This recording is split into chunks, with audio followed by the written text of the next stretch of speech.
Hello, everyone. Welcome to Afro Women in Animation Festival 2026. I hope there are people that are super excited towards this festival.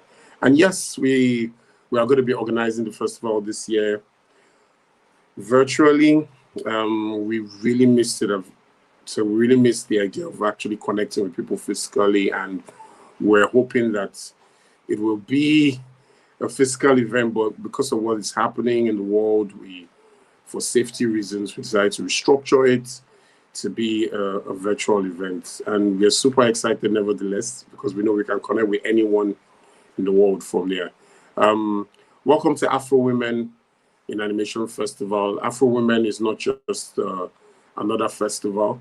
It's a statement to hear that there are African women in the animation industry in the continent, and these women are creating stories. They are actively publishing things in books. They are collaborating in different spheres within the industry, and we want the festival to highlight those women in the continent, and to let everyone know that there are powerful women within the continent that are doing amazing stuff and great things. It's not just a community, it's not just another festival, and we want you to enjoy every single moment of the festival, and we want you to be excited and also share with other people in different parts of the continent and let them know that the festival has begun online.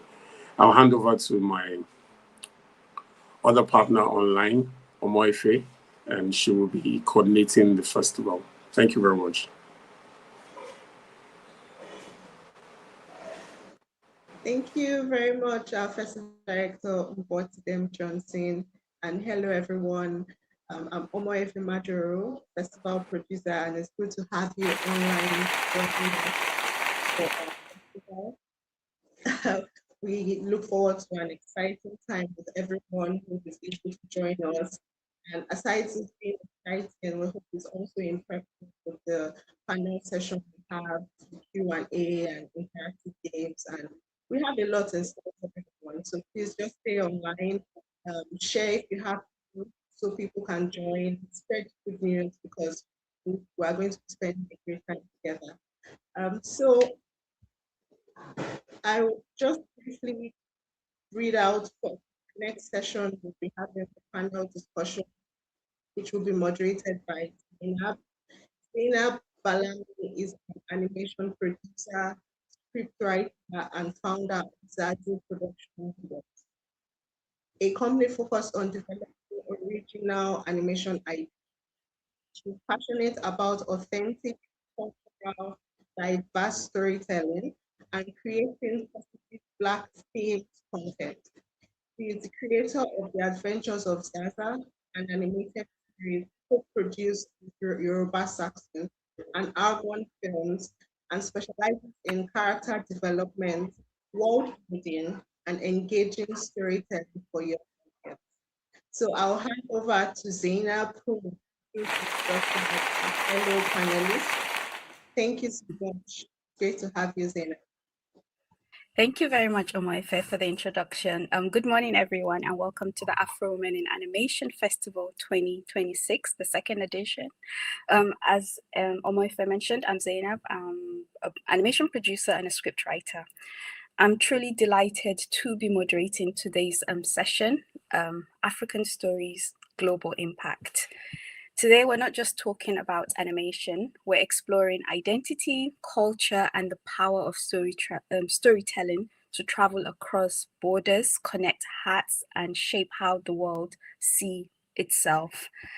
I'm joined by two phenomenal women who are doing exactly that, building stories from African roots and taking them to global screens. It's my pleasure to welcome Agnes, co-founder of Limitless Studios and co-creator of Omoberry. And we have Malenga, creator of Supa Team 4, Netflix's first original animated African series. Thank you both for being here today, and it's a pleasure to be moderating this session with you guys. Just to start with a little spark, I always like to do this just to kind of ease the tension. What's one surprising thing about you that might catch us off guard, like a fun fact that not a lot of people know about? Wow, that has caught me off guard. Malenga, do you want to first? Like my brain is right now is glitching. It's funny. I was in a space because I do other work, communication and media work, and they asked me this question, and my answer was, I do animation. So now in this space, I have no idea what makes me special or something interesting. But I guess I do other stuff, communication and media. That's non-creative or not as fun as this. It must be something fun. Okay, since I asked the question, I'll kickstart. So something fun about me that a lot of people don't know please, guide us. Is that I don't really know how to swim. However, I've been surfing. I know that sounds very bizarre. So here you go. Very brave. And you're surfing. That's really brave. I would say something that comes to mind is particularly exciting at all.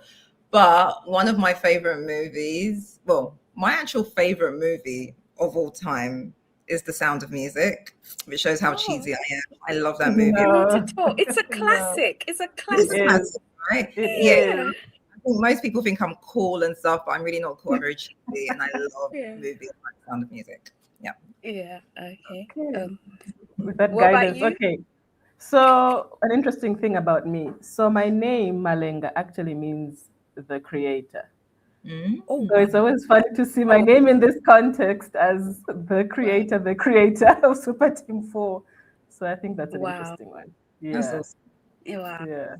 That's very interesting. And just sorry, your camera is off, by the way. I don't know. It's supposed to be on. I don't know what happened just right before the introduction. Okay. So I'm trying to figure out, but I'm here. It's on. Okay. Okay, no problem. So just to kind of, I guess, what you talked about, like the meaning of your name, and I love that. And it's always like the unexpected details, I guess, that makes the story even richer. And as you said, like the creator of Super Team 4. And speaking about stories and journeys, I guess I'd like to take it back to the beginning. We can see you. Hey. That's good. That's good. So let's take it back to the beginning. My first question for both of you is, what drew you into animation, and specifically like the storytelling area of it, and why is it important for you to tell culturally rooted stories? You want to start?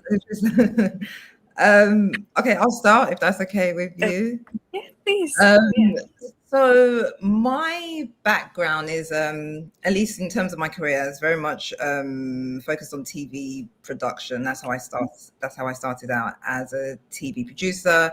I worked in the UK for like different broadcasters such as BBC, MTV, Channel 4. So I worked across TV, which of course storytelling is a major part of that. And I was always really fascinated with African stories and who's telling our stories. So when I had the opportunity to move to Lagos, because I was born and raised in the UK, when I had the opportunity to move back home, I worked within that same field. So within Nollywood, just, telling culturally relevant stories to African audiences, but also wanting to make sure they, what's the word I'm looking for, resonate with the as well. So so the background is very much TV. And then to cut a very long story short, I settled down, I got married, I had kids of my own. I've got 3 young kids. And when I became aware of what was out there in terms of the children's entertainment space, I was just really surprised that there was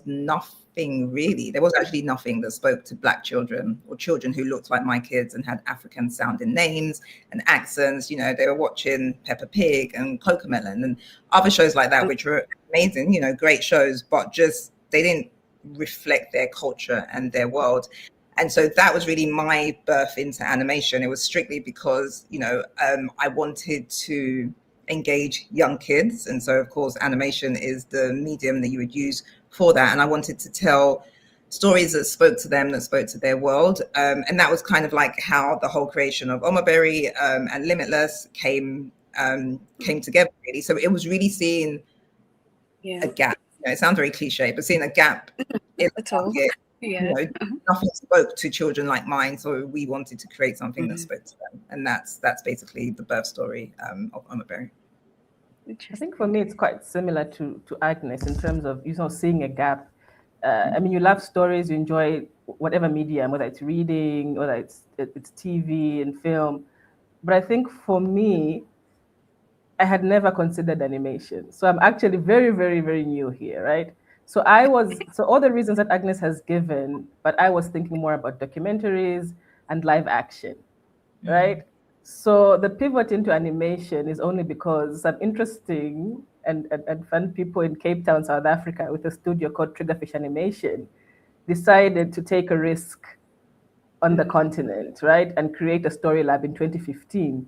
And that was the first time ever, ever for me to consider creating something animated, right? And as soon as that sort of light bulb went on, I'm like, oh my goodness, you can do this. I mean, you enjoy cartoons, animated movies, and all those things, but then now here's the opportunity.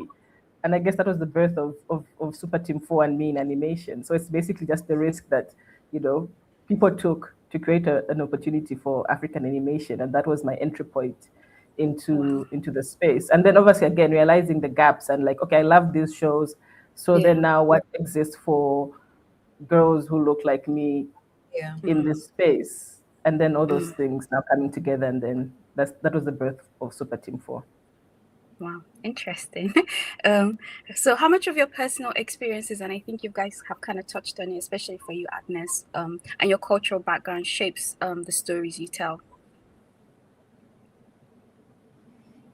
Malenga, I think it's when you're sort of planted in your world, like you're saying, begin with the names and the experience, and it's the food and it's the music and it's the everything. It's the experiences, right? All of that comes into play, sometimes you can hear me? Yeah. In a conscious and sometimes unconscious way, like things would just appear into the content or whatever you're making. And so for me, particularly, it was 4 African girls in Lusaka, where I'm from. I mean, everything had to come through. That uniform, those socks, those heavy black shoes, right? The tie. So everything, right? Even the store that Mama K sells from, everything was basically the world, right? And the one thing I like about animation is that at the beginning, there's this unpacking that takes place when we break down everything from characters to the world in a very specific way that I think I love about animation now is that we take down to the core of what is this world, what does it look like, right? And the feel of it. And so everything, I think, because it was very specific to my existence, and I think it resonates across the continent beyond Zambia, because I think we have some cultural, touch points. We're very different and very similar, but again, very different. But there are very specific things that people can relate to. I know that uniform, many people I've spoken to who are not Zambia and can talk about that. It's whether it's the hair and certain aspects of language, whether not specific, but people could resonate in terms of just how we express and in relation to who you're talking to. So everything comes in depending on what, and then the rest of it is like creativity taking place, and we shoot for the sky and throw in talking crockmen and things like that. But basically everything is on the foundation of the specific. Yeah. And just to add to that, I feel like it's the authenticity of telling the story from your world that makes it resonate so well around the world, because people can relate to it. They see themselves on screen, they go into the marketplace and they're like, oh, that's exactly what the market store looks like. So being able to connect in that way that makes the story so engaging as well. Yeah, absolutely. Yeah, that's so true. Like, I'm a big fan of my Super Team 4. Sorry, I know the name kept changing because I've been you can use both. I know. And what I love about the show, as you talked about, like the authenticity, like the mannerism of the kids, like when they're like, like a lot of us, regardless of which part of Africa you're in, like little things like that goes a long way. It's like, finally, I can see myself in this character, even though I'm older, but like it's speaking to my teenage self. And I wish we had more shows like that when I was growing up, because shows like that, it's not even just about like the storyline, but even how you handle conflict, like little things like social issues, that shows like that are very powerful, because how you deal with it, even as a Black person is very different for how a white person would deal with it. So yeah, I love that show. And that kind of leads me to, I guess, the next question about there's something very powerful about stories coming from a place of truth, and it's not just about like ticking the box. And that naturally leads into leadership and bold storytelling. So my second question, which is relating to creative leadership and bold stories, what does creative leadership mean to you, especially as African women in a space that is dominated by male? It's a male dominated industry, but what does that creative leadership mean to you? It's interesting whenever I see, bold storytelling, and for us who are sort of underrepresented in these spaces, just us being in there as leading in any story is bold, which it shouldn't be, right? So before we could even take stories and talk about different subject matter that hasn't been uncovered, just our mere presence is a bold act, right? And I think Agnes having a studio, co-founding a studio will speak more to this. But for me, being in this space creatively and seeing, when I think about leadership and seeing a kind of a space that was created to be able to allow people to flourish in their creativity, right? Because I remember in the beginning, everybody was like, you're going to love animation. People are so collaborative here. You're going to love animation. They collaborate. And like, okay, this is what I'm looking forward to. And I really loved how, I get the sense from the producers and everybody in different management positions created a space to, first of all, it's in how they pick and find, right? So that's how in terms of being a creative leader, I want to be able to see with my eyes and see and be able to identify and know and bring people into a space and allow them in that space to be able to, take ownership of a project, because I really love that. When people take ownership of Supa Team 4, I could sit back and then see them, come up with these brilliant ideas, right? Because Supa Team 4 began with sort of one idea of one person, but then as people took ownership, right, the artists take it, the musicians, the actors, and that's the kind of space, if I have more opportunities, that's what I want in terms of creative leadership, to be able to allow others to flourish in the space, to buy into the project and make it their own, so that we could go to a space where creatively, like where we can take the story, the artwork, the music, everything, bold new places, right? And culture still, mixed up in there. So that's in my sense, when I think about creative leadership, that's where I would want to go. Yeah, and just to add to that, I think Malenga's really hit the nail on the head in terms of just wanting to lead in a way that allows freedom for people who are on your team to be able to express themselves, to be able to take ownership of what it is that they're working on, and feel comfortable and confident enough to tell their stories within the story, because it's everybody's input that adds to what it is that you are creating. And I'd say that as a female, I feel like there's a way in which women lead that is different to how men lead, and I feel like that's one of the aspects that we bring to it. Just maybe it's the mother, the nurturing side of things, but we want people to bring themselves and to bring, their own true selves to each project. So for me, with Omoberry, it wasn't a one-man show. We had so many people on the team who contributed to it in their own way, from the writers through to the animators, to the riggers, to the modelers. It was literally a whole team effort.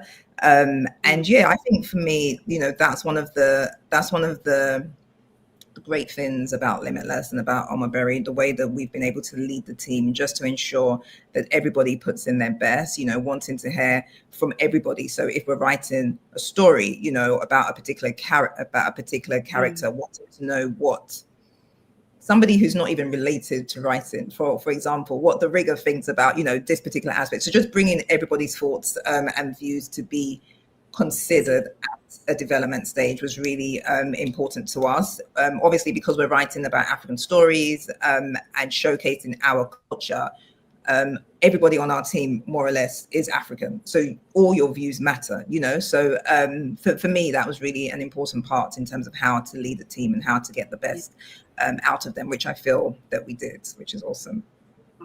Oh, that's good. And just to follow up to that question, and I think you guys have touched on it. So when we talk about bold stories, what does that look like in your work, personally? She's laughing. For me, because specifically to Omoberry, because obviously we're writing for very young kids. It's like the Omoberry age range is like 3 to 8. That's the sweet spot. Bold stories for me is telling story, and then, you know, we've touched on it, stories that haven't been told before because they haven't been represented, as in we haven't seen any young Black kids on screen animated before. So whether we're talking about their foods or culture, just in a real authentic way, so not wanting to follow the stereotype about, oh, you know, we have to tell stories like this because that's how it's been done before, but stories that are true young Black children growing up in Africa or in the diaspora around the world. So just really honing in on what is actually happening in their world. To me, that's bold. Yeah, and I think just adding on what Agnes, why I was laughing is because, you know, there's been sort of this boom in the market for that target group that you're working in, right? 3 to 8, or I don't know, so the 0 to 8. So there's so much out there. And then, so when I saw Omoberry, and I saw, I think there's another one coming out of Uganda, I think it's Kunda and Friends. Already, because I think it's just, maybe it must be just, I think there are a couple of others. So, but again, because there's so few, that is bold, right? In the sea, in the ocean of children's content, that particular age group. So that introduction, now for the first time in Africa, the quality, first of all, Omoberry, matters as well for the kids to see them in that light, see themselves in that light, to be learning, right? Because that's a very critical age group. Yes. So for me already, that's bold, that you're taking that risk, right? And that's a big thing when it comes to African animation and daring in the sea of so much content where we don't exist. So already that's bold. Before we even get to like the story and making it interesting and unique, just the existence that somebody thought, well, these are my kids here, now they need something that looks, you know, like them. That's a bold act, and the content is bold in itself. Before we even get to the creative stuff, already that's the decision to do that for me is the boldness. Absolutely. Yeah. Interesting. Thank you both. So from bold storytelling, let's kind of stretch the lens outwards. So from local stories to global impact. What does it take to build an animated project that resonates with audience across the globe? This is another interesting one. So initially, when I applied for the Trigger Story Lab, my intention was to get into a nice lab where I'll learn some things and then come back and continue the journey to figuring out how I was going to tell stories in whatever format, you know, that's going to be documentaries, TV. So I didn't think this would ever get to this point, right? So I wasn't thinking of global storytelling. I was thinking of the fun things, thinking of me as a 9-year-old, 10, 11, 12, 13, sitting down at home in Osaka, Zambia, watching on TV. The thing that would make me laugh, the thing that would make me interested, you know, the story that would make me interested. So I understand what that means when we talk about global storytelling, the thing that will resonate across the world. But at the same time, this experiment, this risk has proved kind of interesting in terms of what the world is interested when it comes to Africa. I mean, when you think about who we are, and sometimes people want us in a certain way, but then there's so much about us in terms of how we experience this world, how we exist in this world, what we do, and how we are, right? That can still resonate. And I think one of the privileges of being an African, which is quite interesting, is that we consume so much content from across the world. So my understanding is that all stories resonate. Right? When you have a human there, they resonate. So in the global thinking, like I think many people have said, the specific is always going to be universal. Right? The specific, particularly original stories, are always going to resonate.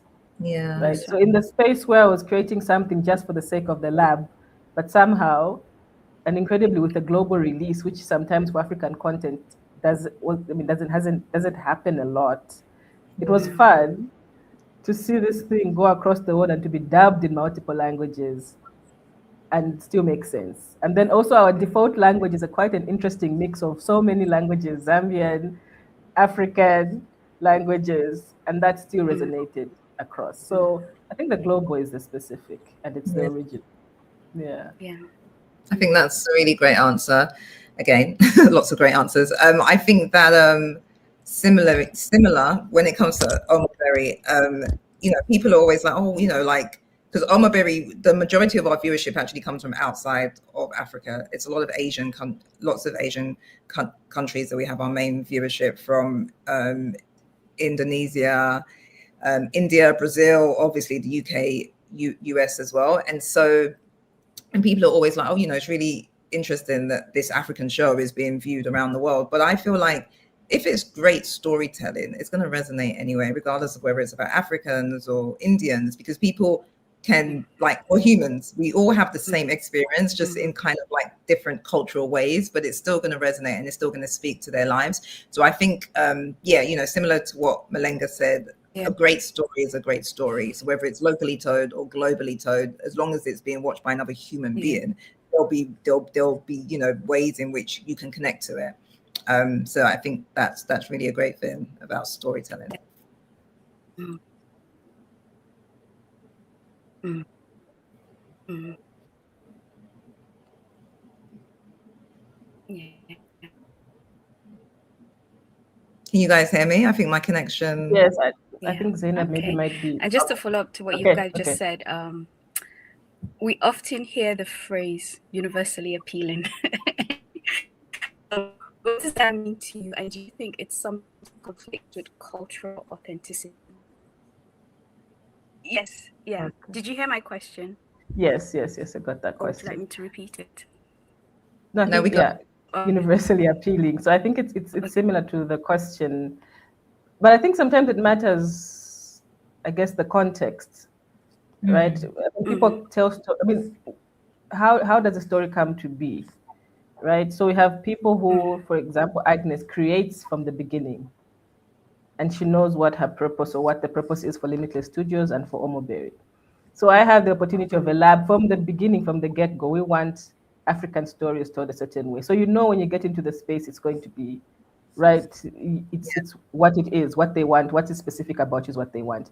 But then some opportunities may not be like that for other people, right? And I think the watering down, as you've referenced, and things like that may happen. And people may think, and sometimes it may psychologically, it's kind of you thinking, if I do this, the story will travel further. And I think that's, happens. And then again, back to the context, what's happening? How are you getting your story made, right? In the spaces where people earn the opportunity. So for me, I think when I think about universal appeal, I also think about where are the opportunities for us to tell our stories. Are we in spaces that allow for us to just be and mine from our, culture and just our existence, right? But then also on the other hand, when sometimes people want it to be a certain way and they'll say, okay, it's an African story, okay, maybe kind of locations and kind of what's happening in the story should be this one way. But then if it's a story about me trying to take a day in my life, trying to take a robot to get fixed and the adventures that happen in between, and then like, well, is that an African story? Is that specific? Is that we want you more in this kind of space, struggling in this kind of way, as opposed to doing something different? So it's that kind of, again, the context where you and what is the story, where sometimes we forget about the diversity of experiences in Africa. So that's the thing. What is the opportunity and what is the context of the story being told? To add to that, we so strategically we've also put in characters who are universally appealing as well in Omoberry. So white character, that once we saw that Asia was a big market, we've got now some Asian characters, and of course it's still authentic and realistic because there are white people and Asian people living within Africa, so you can add those characters in. But I think also for like a brand like Omoberry, if there are ways in which you see, or areas in which you see your content going, then you can tweak certain stories and characters to fit within that as well. Just to say that's one of the things that we did. But in terms of the story, it's still authentic to Africa. You can add in bits just to make it you know what I mean. Thank you, ladies. So the next question about magic of African creativity. You say African creativity that Sorry, Zainab, your connection's not so great. I don't know if you can hear her, but I can't hear her. She's breaking in and out. Can you hear me now? Yes, better. yes. Okay, is it better now? Okay, all right. The next one is relating to the magic of African creativity. What would you say is the unique magic the world is beginning to embrace? You still haven't heard? Did you hear? I got the magic of storytelling. Yeah. Can you try again? Oh, am I still breaking up? Yeah. Yeah, you are. Am I breaking up? Uh-huh. Oh, mine. Okay, is it better now? It's better now. Better now? Yes. Okay. I was just saying, what would you say is the unique magic of African creativity that the world is beginning to embrace? What's the magic of African creativity that the world is now beginning to embrace? Yeah. Something like that, right? I think what is the magic of African creativity? Do you know what? I think we're living in a time whereby I think African creativity has always been there. We've always been a creative people with great stories. I think we're now, for the past few years, we've entered into a time where the world now knows what we know. Like, we always knew it, right? But now the world is open to it, whether it's from Afrobeats or Bollywood or from, all the different entertainment sectors where the world is starting to take notice, and animation is one of those as well. Hopefully it'll be even more so what it is. But I think, as Africans, we know from our stories to our fashion to the way we speak to just everything is wonderful and magical about us. Being able to translate those stories, whether it is in animation or film or etc., is something that more Africans, I guess, are realizing. And also going back to the watered down thing, I think because of the global perception before, a lot of Africans tended to water down our stories and our unique nature, whereas now we're a lot more bold about it. We're a lot more proud of our heritage and our culture, and so we're putting it out there as it really is. And I think that's what the appeal is for me anyway. I totally agree with, that was a great answer in terms of who we are. It's just putting now the camera in front of us existing and just being, right? Again, the diversity of the continent. We're such different people. There's so much happening on the continent in terms of just how, if you look at any country within its borders, there are nations upon nations of people who are so different, speak differently, move differently. So I think when you talk about storytelling and magic, it's just now how to capture that, again, boldly and proudly, like Agnes said. So that's, I guess, what it is. Interesting. Thank you. We're now noticing the industry evolving, with new tools, but also comes new challenges in shaping how stories are being told, which kind of leads me to my next question relating to the landscape and AI. What are your thoughts on AI and its role in animation storytelling, or animation and then the storytelling in itself? I guess they're two separate things. Yeah. So yeah. I think I'll take the animation side, I guess. I think it's definitely something that we need to embrace. It's making a big impact in animation, and it will continue to do so. I think it's something that we need to be aware of. In terms of Limitless ourselves, we are starting to use AI, for some kind of music creations, VOs, voices, etc. It's a lot more. Sorry, my kids have just come into the room, which I'm having a meeting. Apologize. No problem. Hello. Say hi. Hi. I'm coming. Sorry.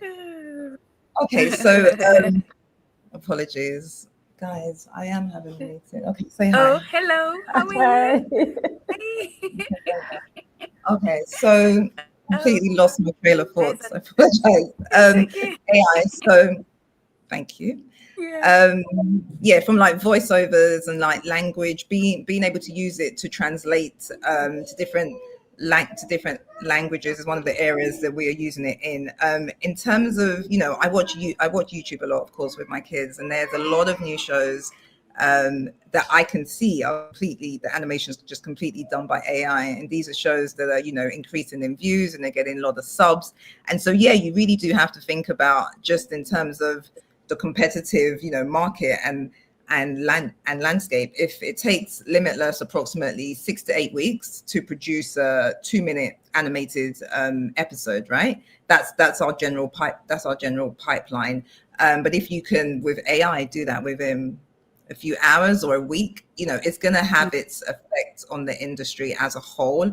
And I think for us, it's just trying to see how we cannot be fearful of it and how we can use it to our benefit as well. If that answers your question.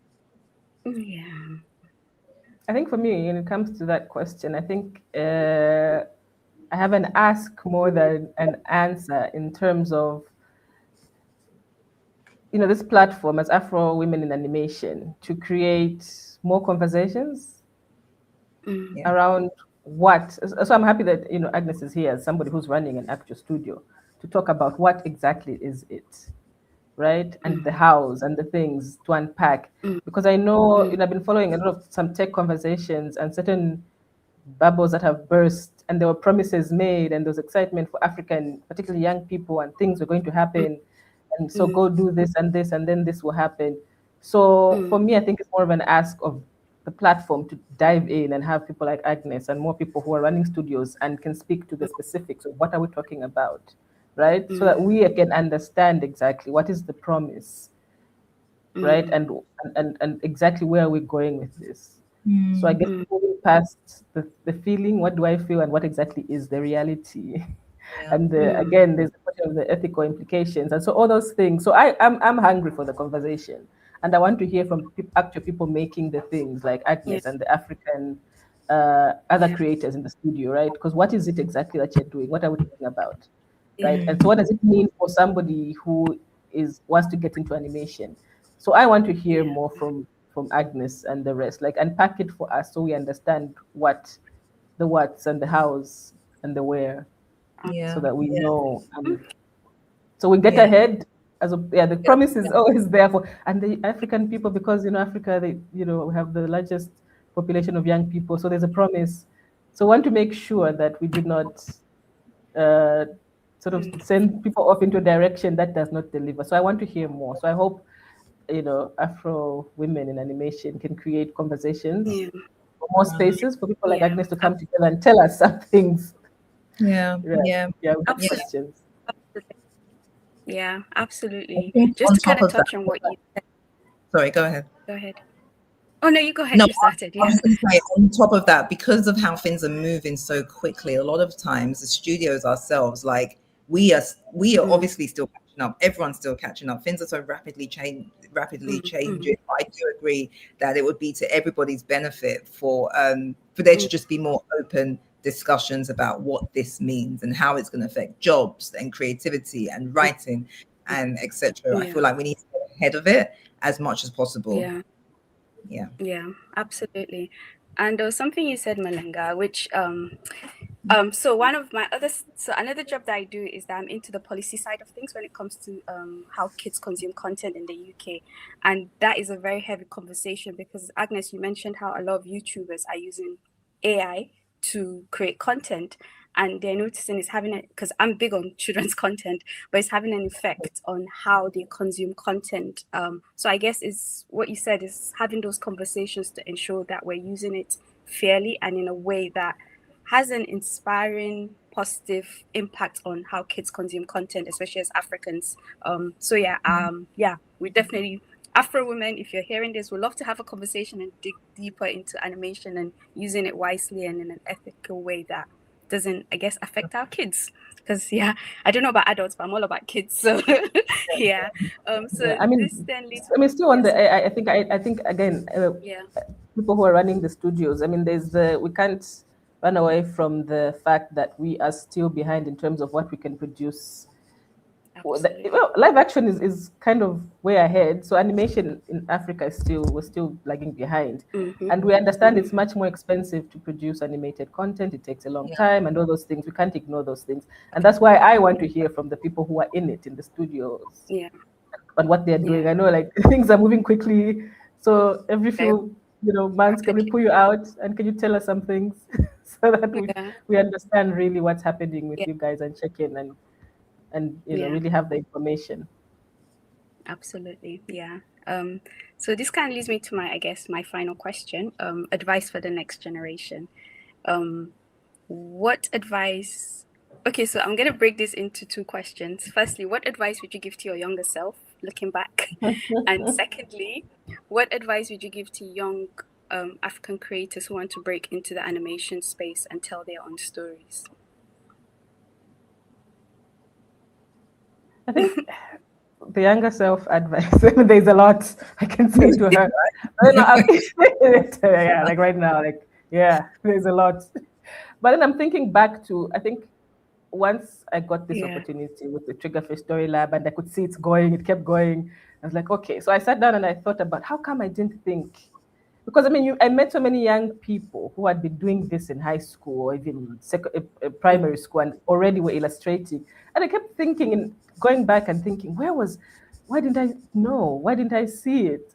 So maybe I'm speaking to the older versions of me, Agnes there and Zainab, like to present. So that's why Omoberry makes me so happy. Like it's already, the introduction is there, right? Because I kept racking my brain to think, why didn't I think of why didn't I think of illustration, animating? Why did I think of character design? Because where was it? Like I couldn't see it anywhere. So the thing is, I take the adults task, the older me and Agnes and Zainab there, like, and that's why I'm so happy that we can put these things in the forefront now and they're introduced and all this, because it's funny, somebody sent me a voice note, a parent, and the daughter had just watched Super Team 4 and she was very entitled, and I like that. And she says, first of all, I want another season. I want, she says, demanding. And the other thing is she wants to voice act, right? She wants to be a character in demanding. And I love the entitlement. So I see the power of Omoberry and all of us.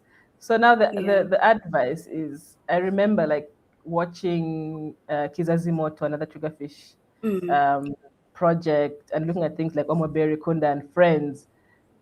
And those things, all these shows have come out at a similar time, like at the same time.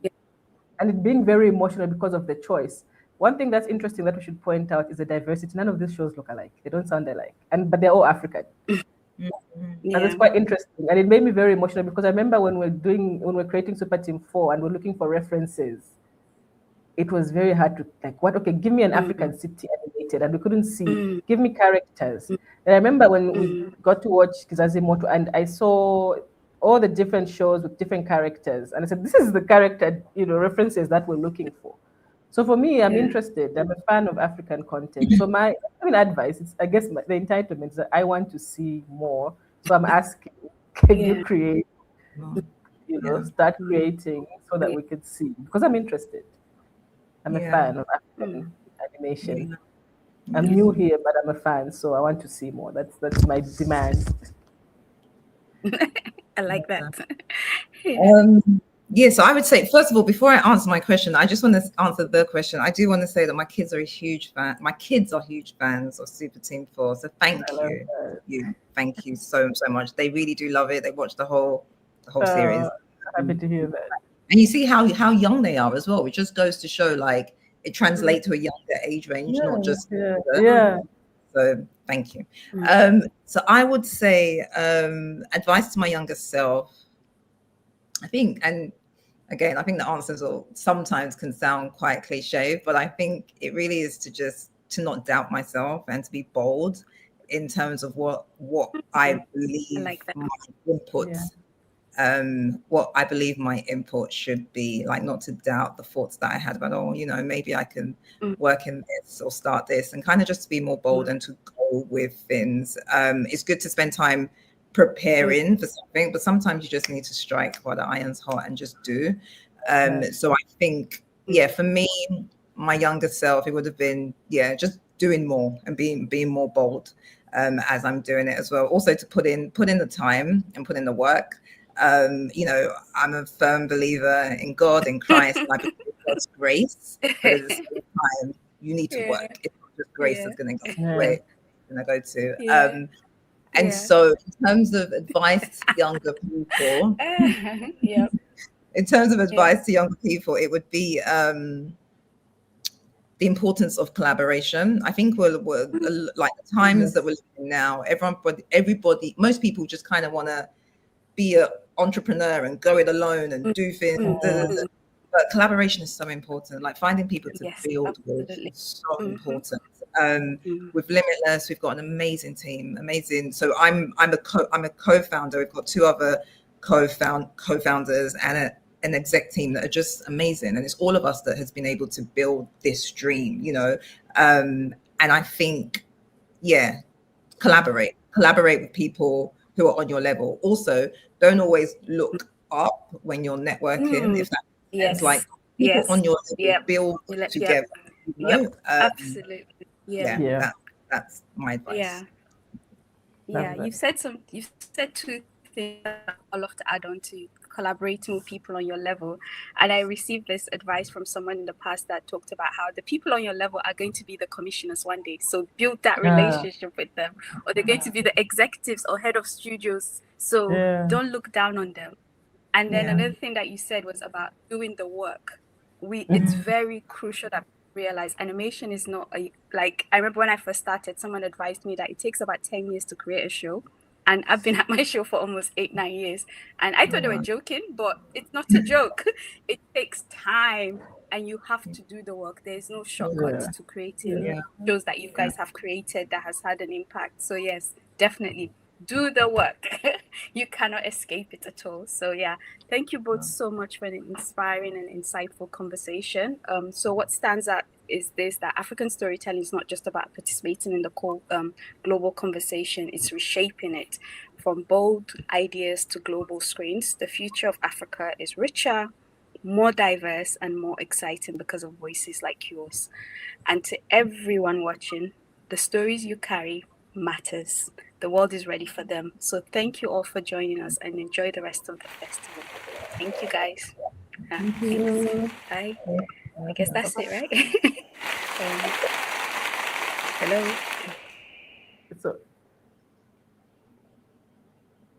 See you guys later. Bye. Okay, so all right. Bye-bye.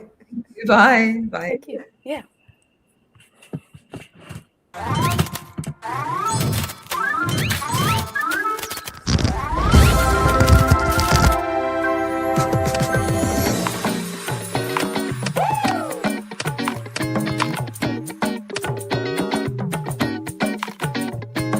Hi, was I supposed to sign out? No, good morning. How are you?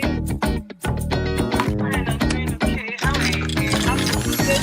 Was I supposed to sign out? I don't know if I was supposed to sign out.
Hi, everybody.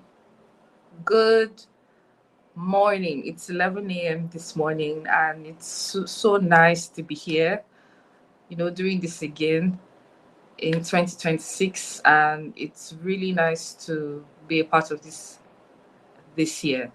So I hope we enjoyed the last session that was moderated by Zainab. Um, I believe that we all learned something. And if you have questions, please just note them down or put them in the chat box, and eventually we'll have a session where we can answer all your questions. And if there are any questions that we can't take immediately, we will have it sorted in a way that the answers can get through to you. All right, so just before we go ahead, again, welcome to Afro Women in Animation Festival 2026.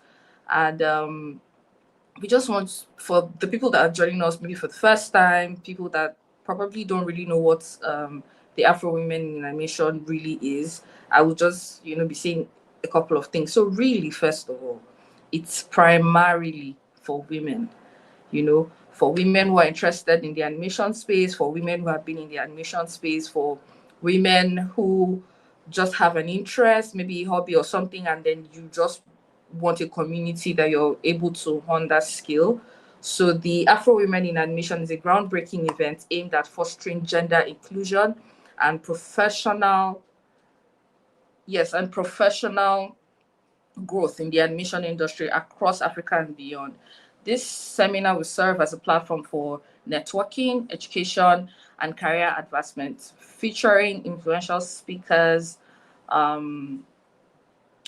animators, writers, artists, directors, everyone. So the Afro Women in Animation is a community-driven initiative dedicated to empowering and celebrating women in the animation industry across Africa. It's founded by Basement Animation, Afro Women in Animation, which we also know as AFROWIA, provides a space for animators, writers, artists, directors, and industry enthusiasts to connect, share resources, and inspire one another.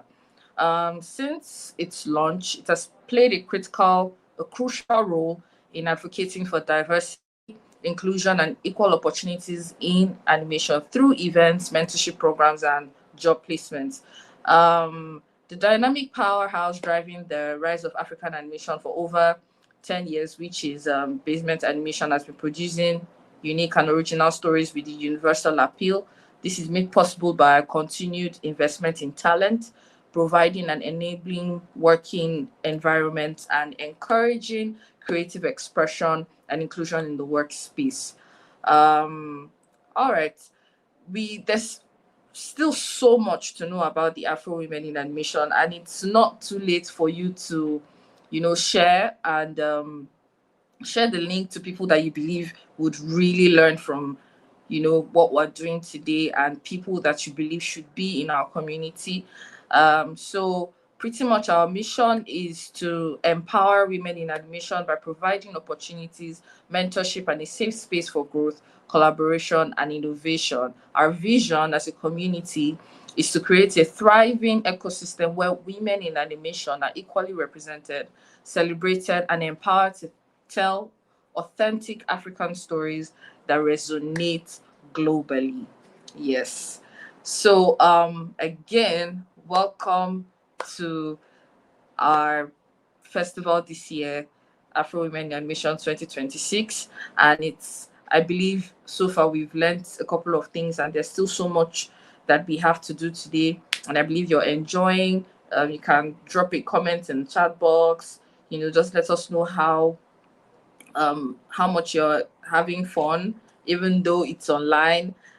So I would really love for us to just engage with one another, even with the lack of physical, appearance and all. But at the same time, please connect, please meet people, have conversations.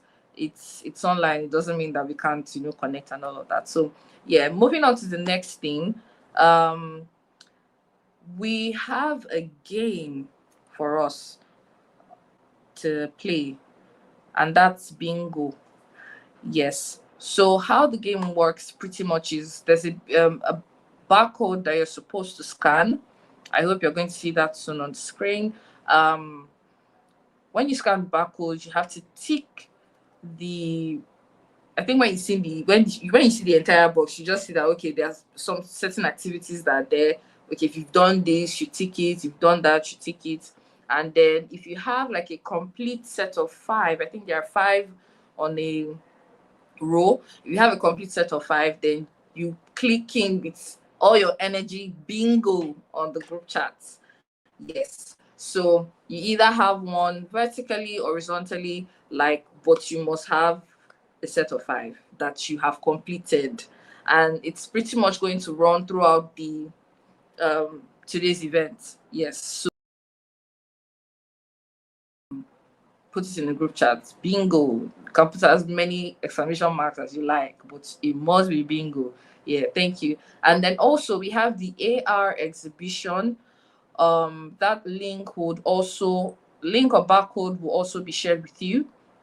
Yes, so you can with the AR exhibition, there's, I would like to say, another member of the Afro Women Nation, so you can take a picture with her, and then of course you can share. We have some hashtags. Actually, we have 2 hashtags that you can use.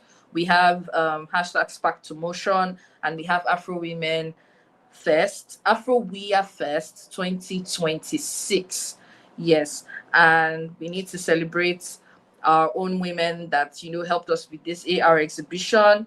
Amazino Owubiti, I believe that I pronounced that correctly, and then Joy Sunday George. So thank you guys, and this is your opportunity to have a picture with these wonderful AR exhibition pictures that we have here, and they're dressed up with all these things. So please share your pictures, and we would just like to see that engagement. Thank you guys so much. So please, there's a barcode, please scan, and then for the bingo game as well, please scan. Again, questions that you have right now, please have them in the chat box. We do not want to miss out, um, on any information shared by anyone, and something that a lot of people would definitely, benefit from. Also, I would really like to know, where are you watching Afro Women in Animation from? Where are you watching Afro Women in Animation from? Are you in Lagos, Nigeria? Are you outside Nigeria? Are you in diaspora? Wherever you are, please put it in the chat box. I am joining from here. I am Kesiena, your host, and I'm joining from Lagos, Nigeria. So yes, please drop it in the comment section. Drop it in the comment section and let us know where you are where you're joining us from. Thank you.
go back. Yes, hello. Hi, guys. Sorry, I just saw someone say, where did she go? Please, I'm right here. Okay, I can see, like, from the chat, live chat here, we have, okay, I don't know. I believe Changing Leaves is not your real name, but I can see that you're joining us from Japan, and it will be nice if you can share us your, like, I mean, tell us your name. You can tell us your name, and if your name is not your, it's not where you have the art at, so you can just put your name and then where you're joining us from. So we have Barbara from Lagos, Nigeria. We have Caro Leke from Abia, Nigeria. Oh my God, it's so nice to meet you guys online. Yes. We have Ijeoma from Lagos, Nigeria. We have wow. We have Sheun from Lagos, Nigeria. We have Tolu from Lagos, Nigeria. Akuna from Lagos. Yes, wow. My people, I need us to, put in more energy, We need more people here. So please share this with as many people as you can, as many women that you know and that you believe should be here. Yes. Well, someone says, oh, wow. You're doing but notice the stream. Okay, please, you can join whatever activity you have going on. I mean, we're women, we're known for multitasking and doing different things like at the same time. So please, let's keep the comments coming in. Oh wow. Let's keep the comments, the chat bubbling actually. Yes. All right. Thank you guys so much. And I hope that you're actually having fun here. Please, again, we have the bingo game. If anyone's just joining us, we have the bingo game. The barcode should be in the chat box. Yes, for you to, scan, and also the AR exhibition. Yes, thank you. Right now, and like I said, the bingo is going to run throughout the session that we have the Afro Women in Animation, running. Right now, we're going to be introducing, our film showcases. Yes, at this point. So please stay tuned and please, again, share this with as many people as you can so that we can have a lot more people learning alongside with us and we can grow this community of us. Thank you. So please do hold on. Our film showcase and screening is going to begin in a minute and we'd love for you to enjoy. Thank you.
nganzambe etikala kaka kelke opuna zwambongo wana soki pesa leki kindo kitoni na ebite na walinga so kansa seno nante no kite opesa nga kanda makasi organisateur ya émission na soki na zuye na ko écraser ye oyebi nazo comprendre te mikolo on dirait mbongo elingi nango biso lisusu te ngai fona komba kaka moyibi mpo nalembi na bapia koyo petit na age no yebi teke koyibi eza mabe bongo baluka yango na ndenge bien sino te bakoya kobeto mabe pamba ou bien oriske osuka na prison te vie nazwi deja décision na nga nakoyiba kaka bibo mabe na ondo kaka te ozalaka mutu makasi ozala tembe bwele wa mason po anini il faut un mot pour ba conseil ya nango décision na nga ezomaki deja mutu ayoka ba conseil wana yoka tozala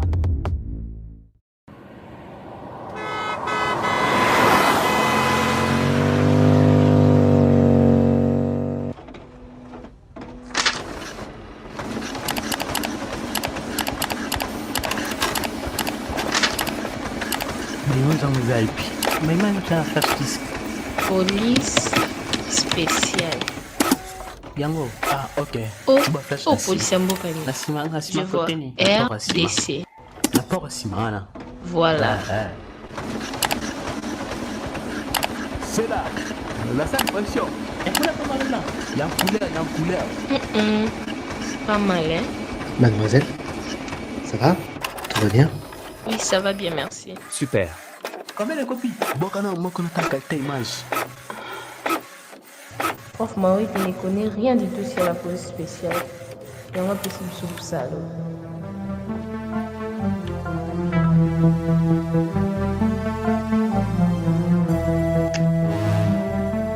Et là, nakomona lopango yo, okosanti kaka ke mbongo eza awa ebele.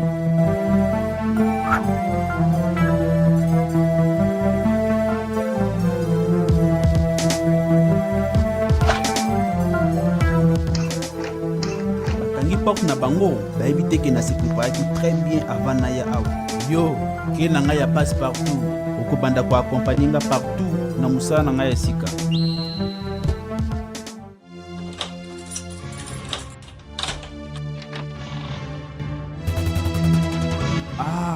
balali pongia ba bébé ba facilité nga kututage mais écran plasma oyo lwa liboso okende Koweït sala mbangu na kende po baroyo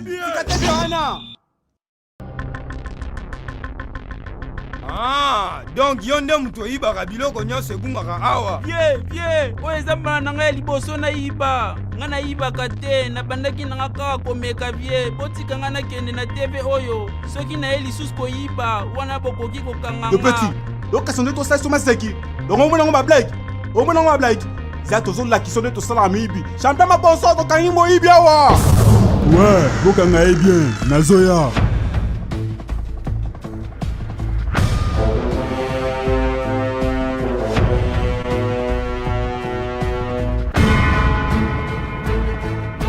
nzambe na mikotisi wapi boye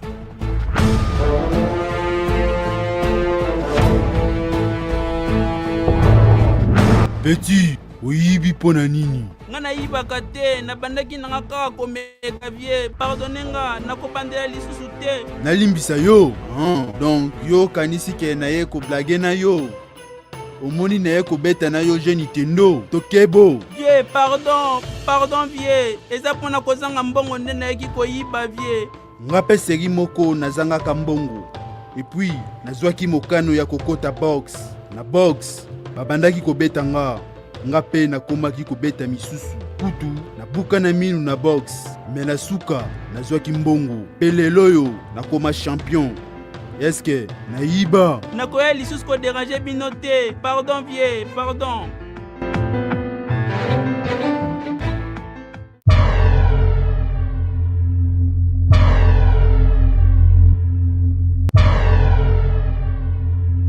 nazopesa yo de choix ya liboso nabeleli yo moyibi bajene ya quartier baye kobeta yo awa mpe reputation na yo ekobeba ya mibale nabeti yo 3 makofi ya pandi mpe natiki yo okende oponi nini ye betanga kaka 3 coups ya bandi mpona garder réputation na nga. Ok, ça prend latéral.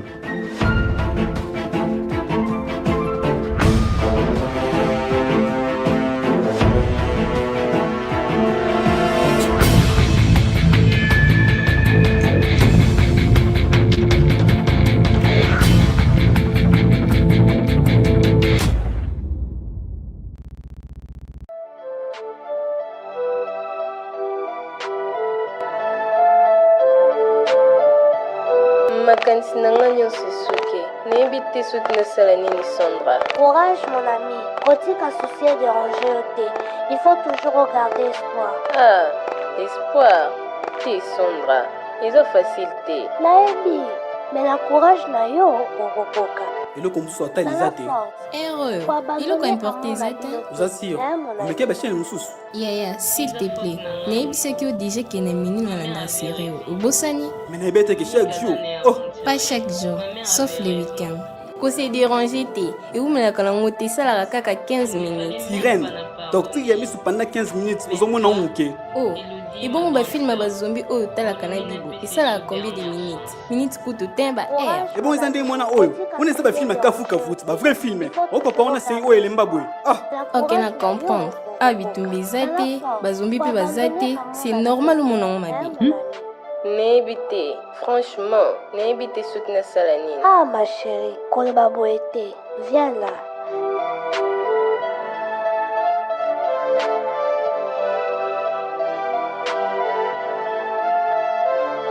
ko ozotala ngo mpona nini elonya malonga ezawa Iloko malonga awa iza amour.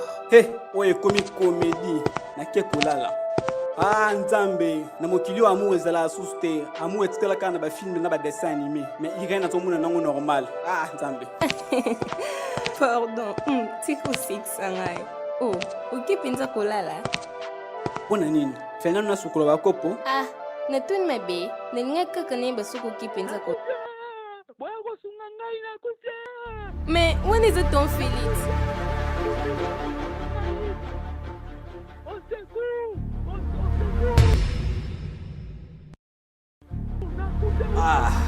oyo eza bacolonere il faut nakende kanga porte mpe benga la police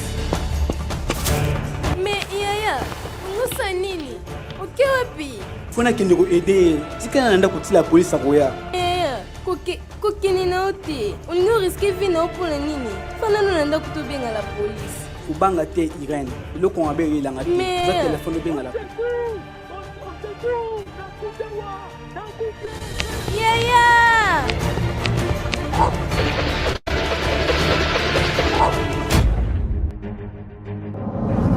Courage ya Dokolo eza mise à l'épreuve par les cris de détresse ya vie na ye abimi mpona kosunga ye na katikati ya butu moko oyo ezomonana nsomo Irene leki na ye amoni ke geste oyo eza trop dangereux il fallait kaka bazila arriver ya la police est-ce que aza na raison nini ezozela Dokolo le tueur en série bakuluna to mpe bakanibale nani ayebi bibo piégé na résidence ya champion Maboso nkuba ya pwana ete ezozela ye est-ce que akobika nyonso oyo eza juste le début du long parcours de nos deux amis vers la réalisation de leurs rêves car une menace encore plus redoutable les attend.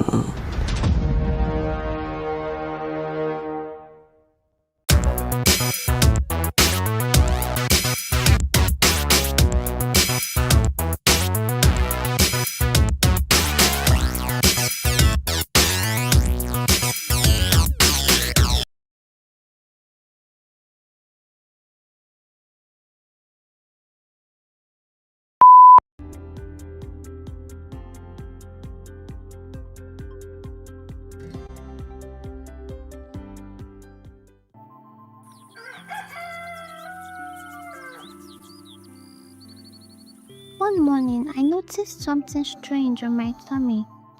A red spot, then two, then more.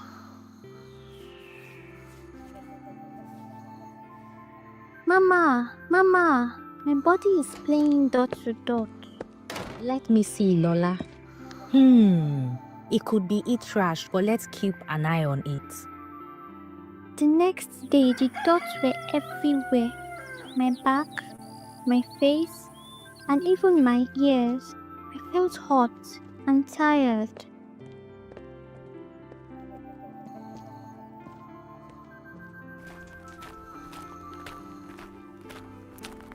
Hello, Lola. Let's take a look. It's chicken pox. It spreads easily, but don't worry, she will be okay. Chicken what? Not from chickens, dear. It's a virus. Many children get it. But it's important to stay clean and stay home so it doesn't spread to others. I had to stay away from my siblings. Mama gave me a cool bath, calamine lotion, and lots of water.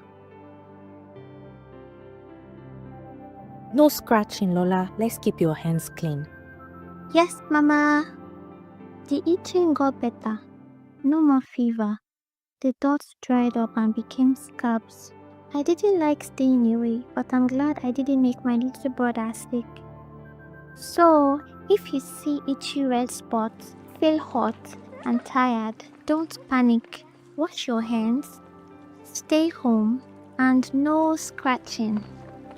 Chickenpox doesn't last forever, but taking care of it helps everyone stay safe.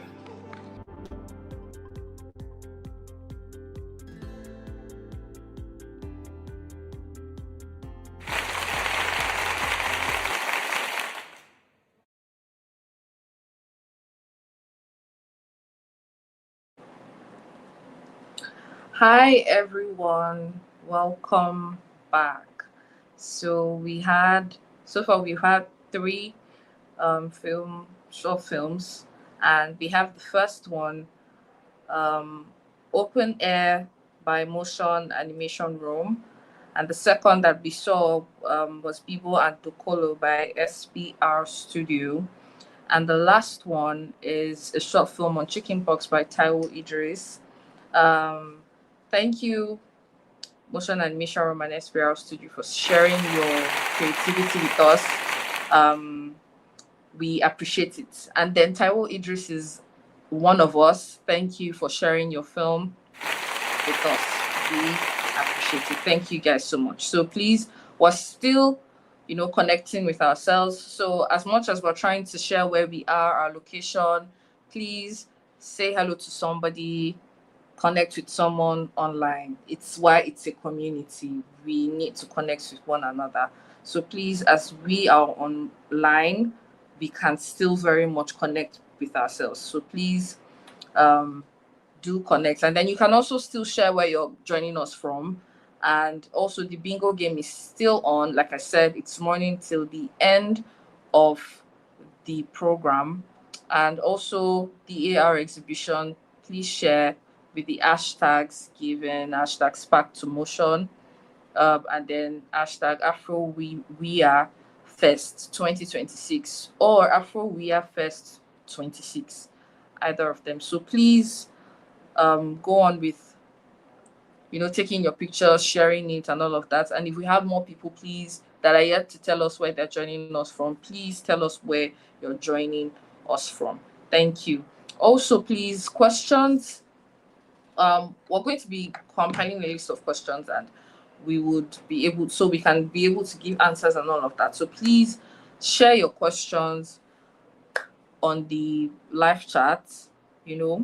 Share your questions on the live chat, and then please, any question that we're not able to answer within the time frame that we have, we would find a way to maybe collate these questions, and then we can have the answers communicated. It's an opportunity to learn, so we're not shying away from answering your questions and addressing certain issues. Yes, so what we have coming up next is the workshop showcase. Yes, so we had a workshop for the span of 2 weeks.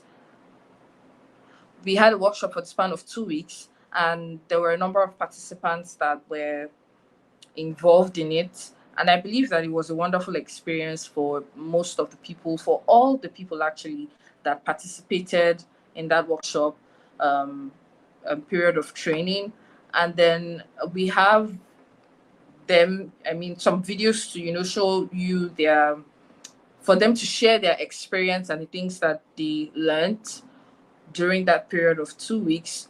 So please stay tuned. And even as much as a number of people were not part of that process, I believe that hearing from their experience can help you in one way or the other. So please stay tuned as we share with you. Thank you.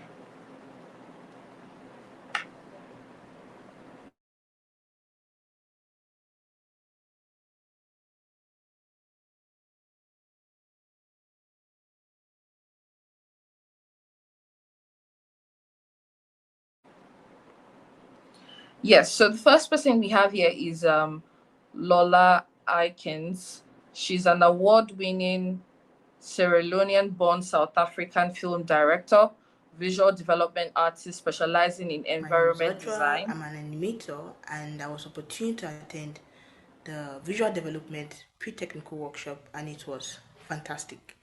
Now, it was an interactive session where we submitted assignments and got corrections, which was awesome. I really loved that. Very helpful, very practical. And my biggest takeaway from all this was creating cohesive and visually appealing backgrounds, because this will take my animation to the next level. So I'm really glad I attended this, and I'm really ready to use the skills for more. Thank you, guys.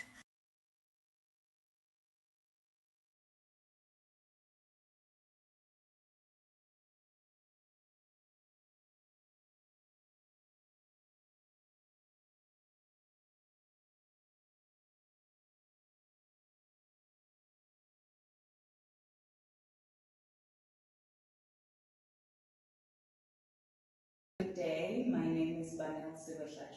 I was part of the Afro Women in Animation Story Development Workshop, which was facilitated by Supa.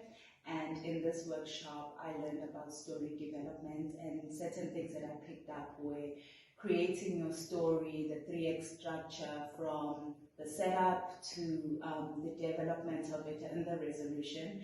I also learned about different themes and how those themes are the ones that help you resonate with your global audience.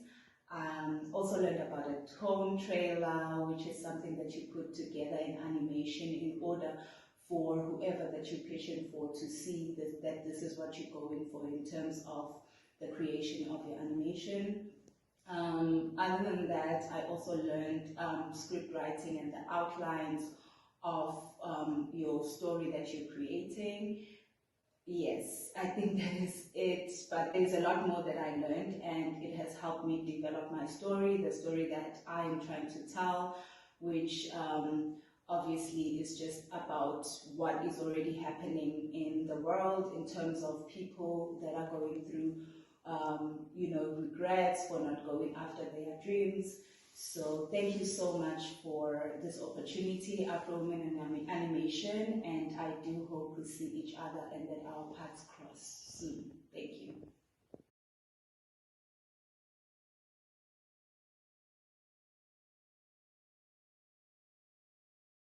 Hello everyone, I'm Victoria John, and here is a quick highlight on the story development workshop that was held virtually and I was privileged to be part of. It was an opportunity to learn. It was a time for me to ask questions that have been bothering me, especially on the project I've been working on for quite a while. The facilitator was, oh my God, she did a very great job. Like, it was the energy for me, honestly, down from story development to story structure to pitching. It was an interesting session. It was an interesting session. I don't know the right words to use, but yes, I got value, and yeah, it took me away from the sport I've been for a very long time in my project, and yeah, I got value, and I want to say thank you to Afro Women in Animation. Thank you to every other person. Thank you to the facilitator. Thank you to everyone who has made this a success. I am very, very grateful. Thank you so much.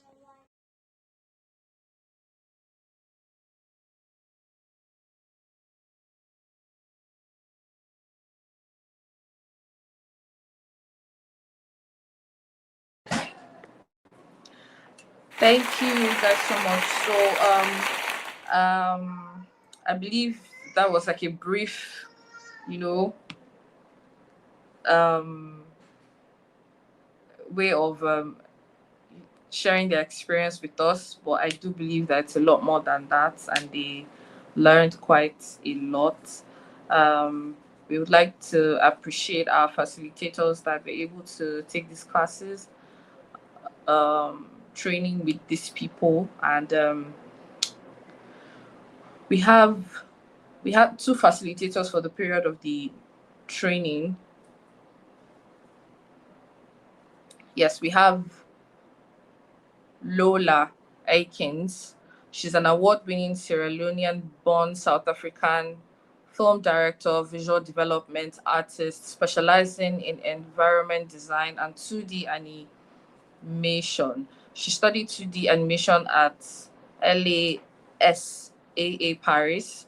Her work champions authentic African aesthetics to help shape the visual identity of animation emerging from the continent. As a freelance visual development artist and animator, she has contributed to several short films, television series, and feature films in development. Lola is currently directing her first solo short film, Naledi. The teaser trailer has screened at numerous festivals, including the Cape Town International Animation Festival, and won the 2023 Fagusi Awards for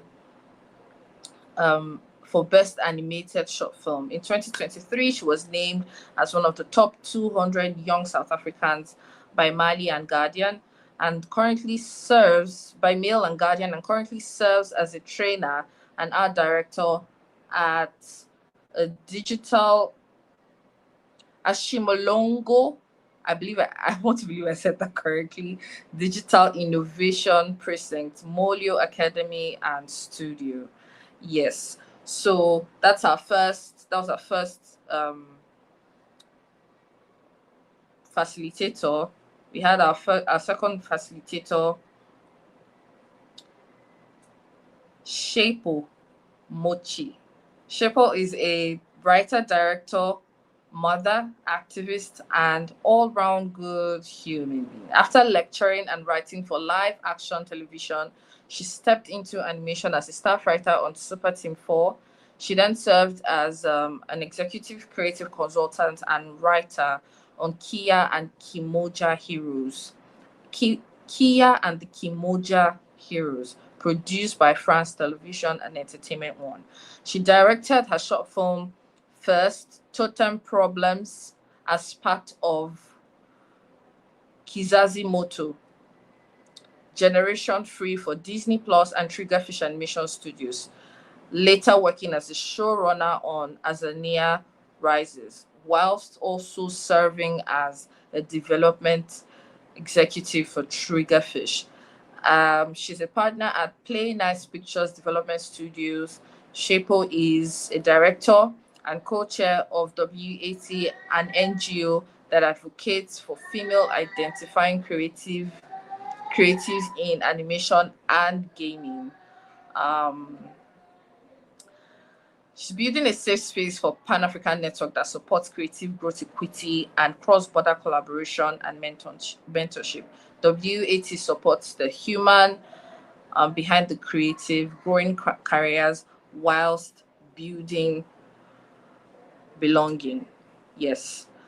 So as we move forward and as we move on, we also need to share with viewers that the Afro Women Production Lab, more information is going to come on that eventually in the course of the year, and we would know a lot more about it as we figure out and then we plan ahead. So please stay tuned and please do not miss out on some of these activities that we have. Also, I think it's the right time to also let us know that we have a platform where we have women in animation, Afro women in animation. So please, if you are not on the platform and you would love to join, please let us know. You can signify in the live chat, and I believe that a link will be shared with you so you are able to join this platform. So please do not forget, we're still playing the bingo game, and the AR exhibition is still, like on. Please, I still want so much engagement in the live chat. So please just drop a message. It could be to tell us what you have learned so far, anything eye-opening or something that is, that is of interest to you. All right, Changing Lee says she's more curious about folklore and cultures. Okay, that's interesting. So we still need as more people to tell us their interest. Still tell us where you're joining us from, and also please, if you're willing to join, please join our page for Afro Women in Animation. Please join us. It's a community, and I believe that it's going to be very helpful to every woman in animation in the long run, because I always say that the animation industry is a gold mine, and it's something that a lot of people can. There's so much diversity within that animation industry, and so much, to learn, and so much to share as well. Take a look at this year's theme for the Women's Month is give to give. And to be honest, women are always giving, but then this is also a community for us to foster relationship and really, really help each other grow. Because to be honest, no one is going to do it for us, and no one is an island. We have to rely on ourselves, to just do big things, make impacts in the world. So I can see some people, saying stuff on the live chat. So there's okay, Taiwo Idris says she actually registered for the story development workshop. Okay. Or you wanted to attend. Okay, well, I think that regardless of the fact that it was pretty much like a short one, and maybe some people were not able to join, I believe that, it's a starter, and then there will be more of this in the future. There'll be so much more for us to engage in, join, and participate. Changingly says it gives her some insights on African perspectives. Yes, there is so much about Africa as a whole that I don't think that the whole world knows really. Starting from the continent as a whole, and then the countries within the continent, and the different cultures that make us who we are. So I understand that we have certain interests, and of course there are some things that maybe some people missed out on in the process of planning, and all of that. But be rest assured that the Afro Women in Animation is here to stay. There is so much to be done, and as we go on, we'll just keep learning, and evolving as we should. The link for joining the WhatsApp will be on the group soon, so please stay tuned. I can see a comment asking for the link. It will come up soon, and then of course, again, we're reminding you guys the AR exhibition, and also the bingo. Yes, please drop your answers, or once you get your bingo, please drop it on the group chat. Yes, please, I do still want to see a number of engagements. I know, what did we think about the short films that we just saw? Interestingly enough, there's certain content that we have as Africans that is pretty much kind of known to just us. Sometimes even the difference in countries and different things that we have experienced as individuals of specific countries within Africa, it gives us different perspective as to the experiences that we have You know, as a Nigerian, I have certain experiences as to culture and, you know, modern ideas that may be different from the things that people may see in Namibia, Zambia, or Tanzania, Kenya, Ghana, within the African space. So please just know that whatever it is that we are doing, it's a global stuff. It's not just as much as we have it's centered on having African women come out, you know, and express themselves through creativity.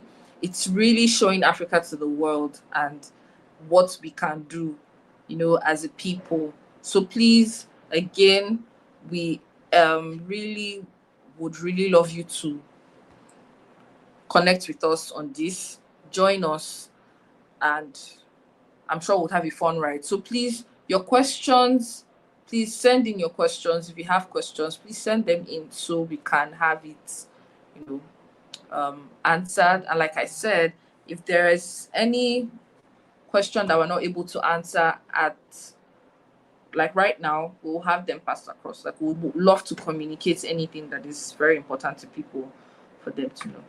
Yes. So,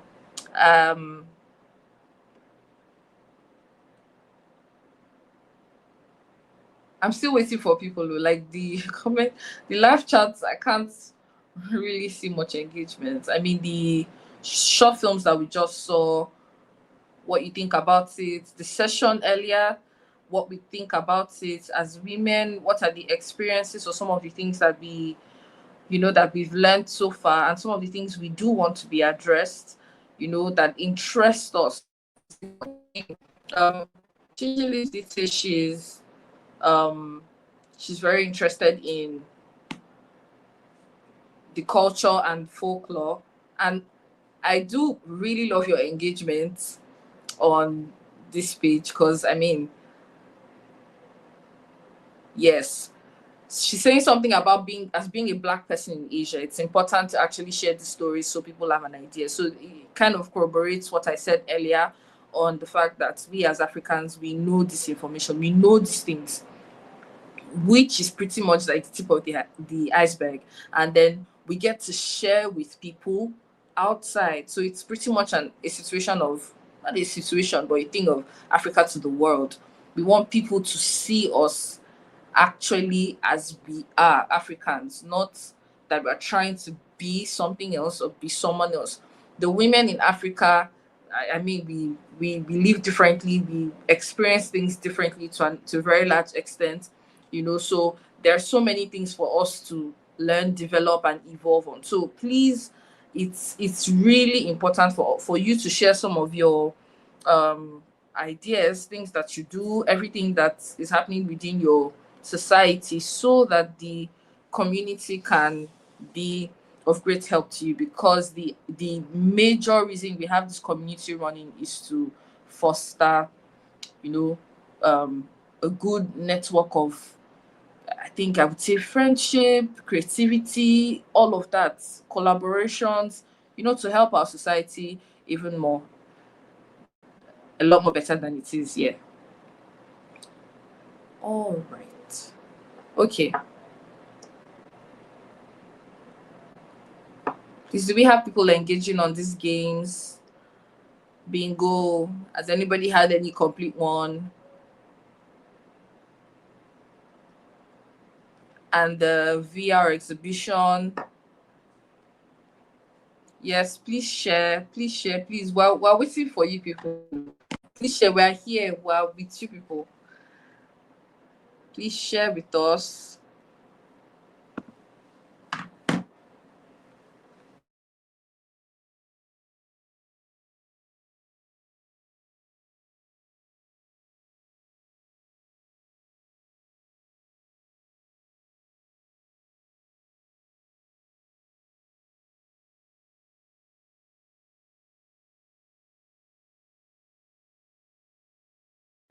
Oh, I have one bingo. I have one bingo. Oh my God. Wow. Okay. Please, can you, Dr. Kona, I think I'm correct. Please, can you, I mean, It will be nice to know the things that you ticked on your own sheet, please. It would be nice. Thank you. So that's one bingo. We need more. We need more. I mean, take a good look at that sheet, definitely. Please, please, please, please, please, please, please. Yes, we need more. Yes, Tolu, no bingo yet. Taiwo, no bingo yet. Ijoma, no bingo yet. Barbara, I hope these people are still here. No bingo yet. Okay.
Oh, okay. Hi, guys. So we still have, we're still waiting for more people to send us bingo. I saw Dr. Corner's on, and then we have someone, another one coming up soon. But then this is a feedback.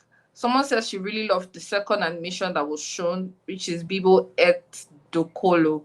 The storyline and voiceover were really nice, and I'm a fan of boxing. Looking forward to seeing a continuation of the animation. So please, if you have feedbacks, we would really love for you to drop them, your interest and all of that. And again, if you want to join our group, please let us know.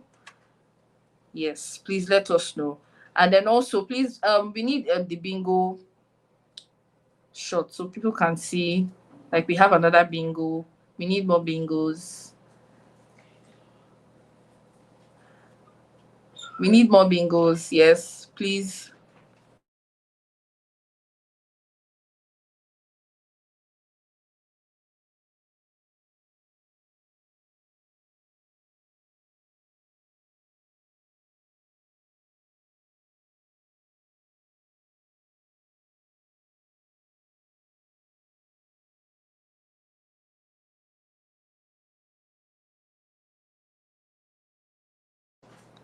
Okay, all right. This is our second bingo. Please be. We're gradually coming to the end of today's program, and then of course we still want people to engage. Pictures, with the VR exhibition, bingo, final round. This is the final round. So after this, yes.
Hi everyone. Sorry for that very long break, but then just to reiterate some things as we close for today, as we come to the end of the program.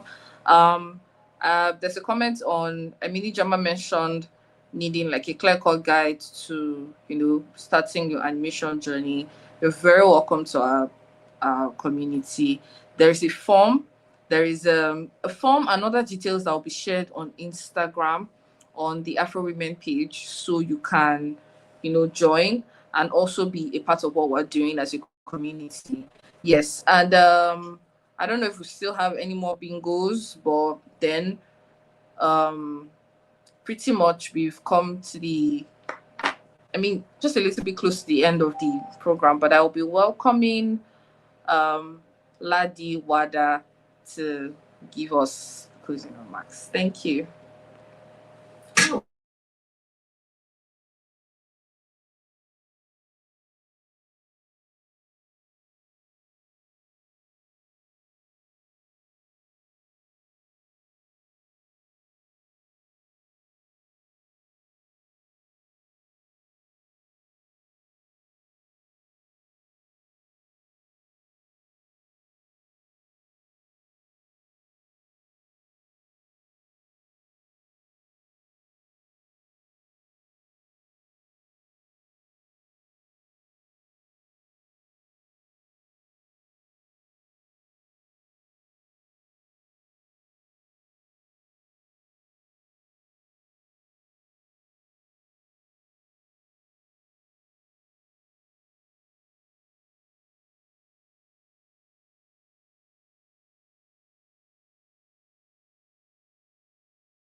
Okay, I think you should be able to hear me now. Sorry about that. So thank you all so much for being a part of AFROWIA 2026. We're really excited for everyone that's joined us so far. What started as an idea has come together as a beautiful reminder of community, storytelling, and the incredible talent that exists, across Africa. Even if it's a virtual event, we still were able to connect, to learn, and share and celebrate voices, shaping the future of animation. So I'm really excited for that. To our speakers, our facilitators, and our partners, thank you so much for your generosity and for pouring into this space. We really appreciate you all. And for everyone that has participated so far, thank you for showing up. Thank you for your creativity, and thank you for trusting us with your ideas. So this is just the beginning, and AFROWIA is committed to continuing to support and amplify African women in animation. And we look forward to growing the platform even further. Thank you so much. Till we see again next year for the fest. But through the course of the year, we will still have other activities that we'll be announcing as time rolls by. For us to just round up, we'll be playing a spoken word by one of us, Jessica Ode. It's an ode to the women, so I want us to enjoy this while it's playing as we close. Thank you all, and bye-bye.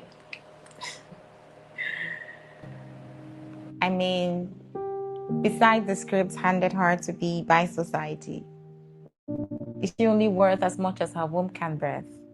Or is her value only to be found in the heavy harvest of her hands? See, a woman is not a makeup of extremities. She's not a collage of somebody's something and someone else's should be. See, a woman is a masterpiece. See, daily, her heart holds secrets and truths only angels dare play messenger to. Her lips, an alabaster of unspoken life or death, depending on which she chooses to uncover. A woman is an anchor, a life raft to ferry her children across earth and heaven. Her womb, a bridge connecting divinity and humanity. See, she's been holding whispered secrets since Eden. She will teach you life lessons in simple seconds and moments. See, a woman works. with her hands, with her heart, with her time, her life a twine of service, sacrifice, and submission. When in victories with grace and audacity, see a woman is stable, her hands tender enough to hold fragile things without crushing them, and just as strong to hold the weight of revolutions, multitasking. Only a word for the many hearts she juggles daily. She redefines strong in the stories she weaves by her survival. Ask Daisy about raising 5 kids with a meager source of income. Ask Dima about rebuilding from the scattered ashes of abuse. Ask Ada about ideas and inventions that hold the world on pause. The annoyances are only a cord that connects us all together across continents and countries. When the heart of one woman beats, we all respond, unspoken understanding. This language we speak as we walk side by side, silently heralding the crowns we each wear from our battle conquest, or the scars that remind us how alive we are to fight yet another day. We salute the stories of all our sisters all around the globe. Praise the wisdom of God in this rich creation. Hail the wonder that free flows from this enigma. A woman is not a skeleton to mold hashtags and headlines on. There's too much perfection in her process for piety sometimes. The strongest of things are wrapped in the most tender packages. The true creator knows this. Her heart, a summer basket of the best parts of all she is, gives wrapped in love to the ones who call her mother, call her wife, auntie, sister, or friend. Her vulnerability nestled deep in the lessons she passes on to them as she serves with her peculiarities, bearing all of her as she works and unearthing new layers of wonder to marvel at. So, what is a woman? Well, that answer has always been with the God who made her.